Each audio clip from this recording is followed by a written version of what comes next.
कर दिया है और उनसे कहा है कि किसी बहुत ही इंपॉर्टेंट बात पे डिस्कस करना है। आइए। समझ नहीं आ रहा कि इनके मन में है क्या। पूरा सुनिए। क्या बात है?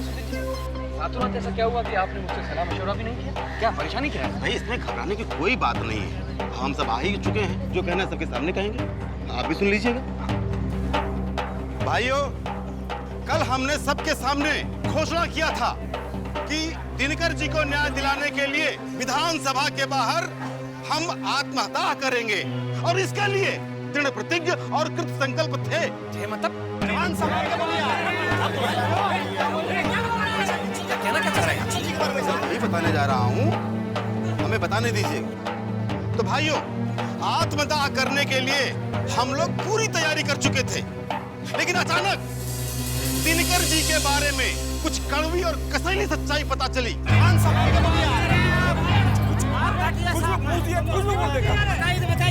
जिससे उनका असली चेहरा हमारे सामने लाकर खड़ा कर दिया। जिस व्यक्ति को हम सच्चाई और अच्छाई की प्रतिमूर्ति मानकर चल रहे थे, उसका पीछे का चेहरा कितना विकृत और विषैला निकला। उनकी काली करतूतें इतनी घिनौनी निकली जिसे हमारा जैसा व्यक्ति अपनी जुबान पर नहीं ला सकता। एक मिनट, क्या उल्टी सीधी बात बोल रहे हैं आप? कुछ भी बकवास किए जा रहे हैं। सीधा सीधा काम की बात कीजिए। सच्चाई क्या है आप ये बताइए, गोलमोल बात मत कीजिए। अरे जितना आश्चर्य आपको हो रहा है उससे भी गहरा आश्चर्य हमें भी हुआ था जब उनके बारे में ऐसी विकृत बातें हमें सुनी। लेकिन क्या करें, सच तो सच ही होता है। वही बता रहा हूँ आप लोगों को, सुनिए। और ऐसी कुछ सच्चाइयों को जानने के बाद ही हम दोनों ने फैसला किया है कि जिस व्यक्ति का कोई अपना ईमान धर्म ही नहीं था, उसके लिए हम आत्महत्या नहीं करेंगे और ऐसे कुत्सित व्यक्ति के लिए हम कभी भी और संघर्ष नहीं करेंगे। ये हमारा सम्मिलित फैसला है और हम इसी पर कायम रहें। एक मिनट, कुछ भी मन में आ रहा है वो बोले जा रहे हैं, बकवास किए जा रहे हैं। क्या जानते हैं दिनकर के बारे में आप? हर वक्त उनके साथ मैं रहा हूँ। शर्म नहीं आती आपको ये सब बातें करते हुए? आपकी बुद्धि में तरस आ रहा है मुझे। देखिए, हम ऐसी बातें बता नहीं सकते। एक मरे हुए व्यक्ति की लाश को, सड़े हुए बदबू को समाज में चारों तरफ फैलाना, ये हमें गंवारा नहीं देता। क्या बोल रहे हो? वही बता रहा हूँ आप लोगों को। उस आदमी की सच्चाई जानने के बाद हम लोगों ने फैसला किया कि हम आत्मदाह नहीं करेंगे। आप खैर जो हो गया वो हो गया और हमें जो कहना था वो कह दिया। आगे हमें कुछ नहीं कहना है।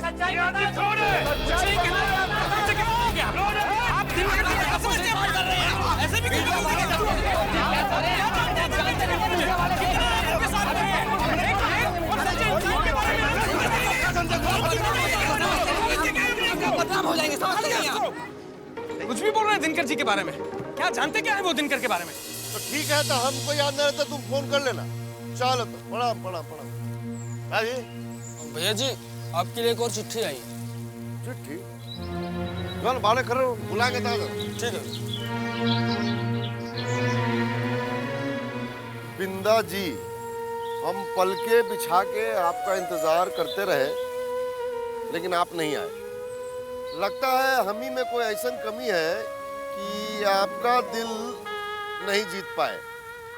खैर, अब तो हमको आपके आने का कोई उम्मीद भी नहीं रहा, लेकिन इस दिल को हम कैसे समझाएं? 16वां लगे 3 साल गुजर गया, लेकिन अभी तक कोई हमारे मन को नहीं समझ पाया। इस जिंदगी में अब शायद आपका दीदार नहीं हो पाएगा। 2-4 दिन में बंबई से कोई सेठ आने वाला है।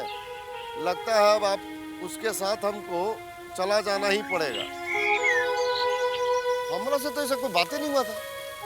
क्या लिख रही है? ए मुरारी, जी भैया जी। इधर आओ। सीमा कुमारी को जाके कह देना महफिल सजा के रखे, शाम 7 बजे हम आ रहे हैं। जा, अच्छे से करना। ठीक है, जाओ।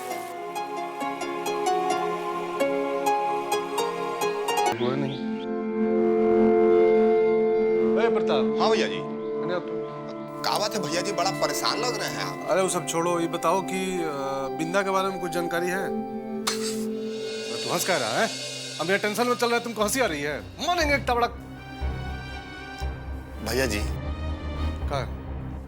हमको पता है लेकिन आप कैसे बताइएगा मत। कहाँ कहाँ गया है? बिंदा भैया चमकी बाई के कोठा पे गए। चमकी बाई के कोठा पे वो क्या करने जाएगा? अरे बड़ा खास निमंत्रण आया था वहां से, सीमा कुमारी का। आज रात उन्हें गुजारेंगे, उन्हीं के कोठा पे, उन्हीं के बिस्तर पे। दारू पी के आया है? ना भैया जी, मुंह सूंघ के देख लीजिए, एको बूंद नहीं पिए हैं। तो फिर ये संड काहे को बक रहा है? और ये बिंदा वहां क्या करने जाएगा चमकी के कोठा पे? वो रजा लाल का जूठन खाने? अरे सीमा कुमारी को ऐसा वैसा मत समझिए भैया जी। अरे वो तो गुलकंद की गिलौरी है, गिलौरी। ओकर पीक के मिठास इतना जल्दी थोड़ी खत्म होगा भैया जी। ये तुमको कैसे पता है? अरे सबको मालूम है भैया जी। और कई दिन से इश्कबाजी वाली चिट्ठी चल रही है, और वो मुररिया तो लाला की चिट्ठियां देता है। सुना है बड़े इश्कबाजी वाली चिट्ठी भेजी रही सीमा बाई। वही बात गलत हुआ तो आपके जूता और हमारा सर। बेटा हम तो जूता मरबे करेंगे। वो बिंदुआ है ना, खोपड़ी खोल देगा गलत हुआ तो अगर ये बात सच निकला तो फिर तुम्हारा कोई कुछ नहीं बिगाड़ेगा। और क्या? हम पे भरोसा रखे भैया जी। अरे आपके संग हम गद्दारी थोड़ी करेंगे। न्यूज एकदम पक्का है। बिंदा भैया इस समय सीमा जी के बाहों में पड़े होंगे। जाओ जाओ जाओ। अच्छा भैया जी। भाई बिंदा अपना इज्जत तो है नहीं इसको, साला घर का भी इज्जत डुबाने चला है। आने दो, साले के बाद सबके सामने नंगा करके रखते हैं। हम आ गए हैं 7 बजे। अरे हुजूर आप हमरे दरबार में का कहे, हमरे दरबार के तो भाग ही खुल गए। अरे ओ सीमा बेटी, सीमा देख तो बेटी कौन आए हैं। हमरे बेटी तो पागल है आपके पीछे। सीमा बेटी देख कौन आए हैं। हम गए थे ना अम्मा, वो आएंगे। अरे अब तो आ गए ना, खुशी का दिन है। चल जा लेकिन उनको बैठा।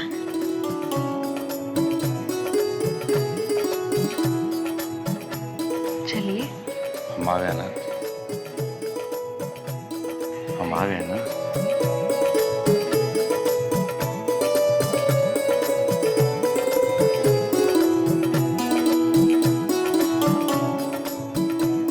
वो जो नाच तैयार किया था वो दिखा दे। चाय पानी लेकर आ सड़क।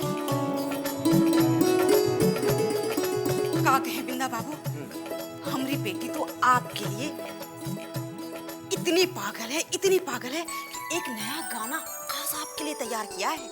अभी लो सुना देती हूँ।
भर हमरा नाम के, जेकरा से हम नजर मिला ले चले उसी नादान के। पुआ मिठाई हम ना है जे नचहन चूटा खाए के, जे नचहन चूटा खाए के। जवानी दैया अटक गइल बा चकुअन के धार पर, जवानी दैया अटक गइल बा चकुअन के धार पर। शोर शराबा हल्ला होला ई लहंगा लहकदार पर, ई लहंगा लहकदार पर। जवानी दैया अटक गइल बा चकुअन के धार पर, जवानी दैया अटक गइल बा चकुअन के। होश खो बैठी, एकदम बड़ा मजा आया। मजाक कर रहे हो? अरे अरे अरे बिंदा बाबू, सामान को हाथ लगाने से पहले मोल भाव तो कर लीजिए। क्या कर रही हैं चंकी भाई? हमारी सीमा रानी कोई मोल भाव की चीज है, ये तो एकदम अनमोल है, अनमोल। बिल्कुल सही कहे आप। असली हीरा का परख तो जौहरी कर सकता है, और हमारी बेटी सीमा एकदम अनमोल है। तो क्या सोच रहे हैं, निकालिए 10,000 रुपया। 10,000? अरे इतना बड़ा आदमी होके 10,000 का नाम सुनकर चौंक गए। अरे आप जैसे बड़े आदमी तो एक पैकेट झाड़िएगा तो 50,000 रुपया निकल जाएगा।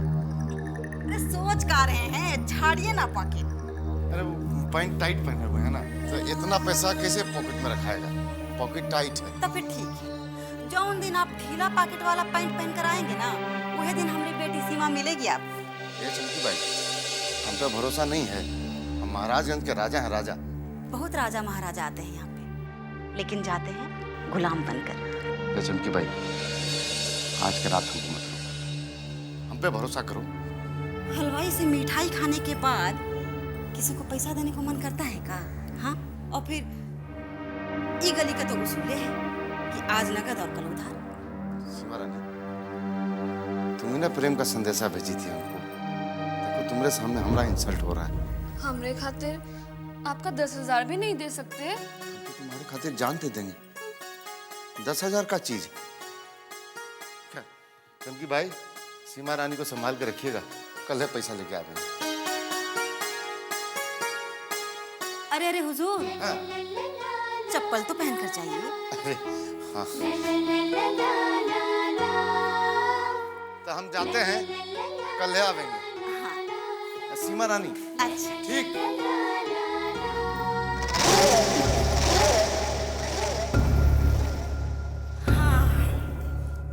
अम्मा, ई तो फंसा। लेकिन आपने बस 10,000 काहे मांगा, 50,000 काहे नहीं? अरे देखती तो जा क्या होता है आगे।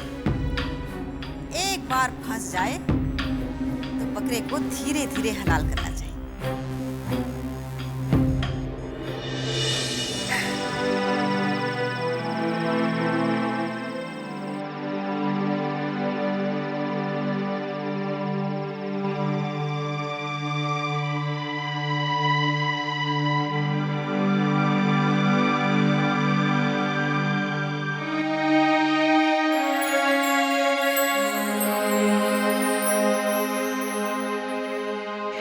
क्या छुपा रही हो?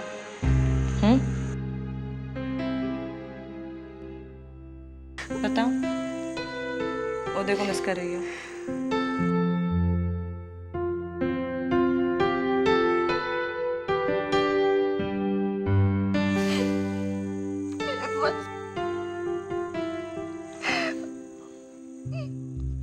ये एक आखिरी निशानी है,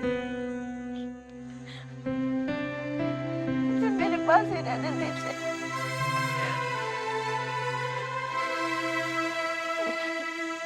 बेटा, तुम मुझ गलत ले रही हो। तुम्हारे खिलाफ नहीं, तुम्हारे साथ हो। मदद करना चाहती हो तुम्हारी, इसलिए आई हो ना तुम्हारे पास। तुम्हारी फीलिंग समझती हूँ।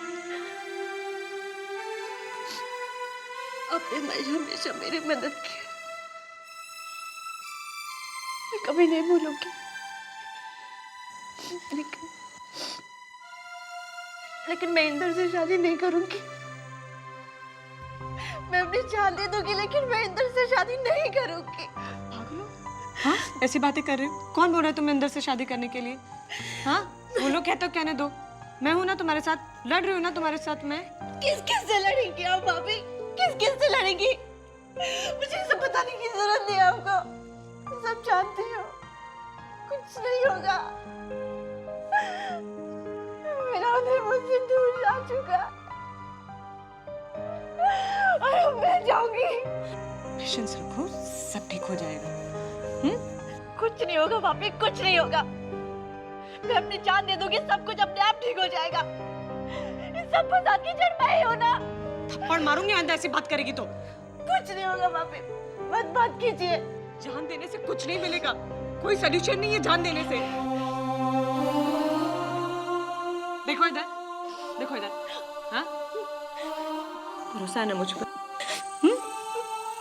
जरा भी भरोसा नहीं तुम्हें? अगर इतना सा भी भरोसा है ना तो विश्वास रखो, तुम्हारी मर्जी के खिलाफ मैं तुम्हारी शादी नहीं होने दूंगी। जहाँ तुम्हारी मर्जी है वहीं शादी करेंगे। कुछ नहीं हो सकता भाभी। मेरी शादी वही करवाएंगे।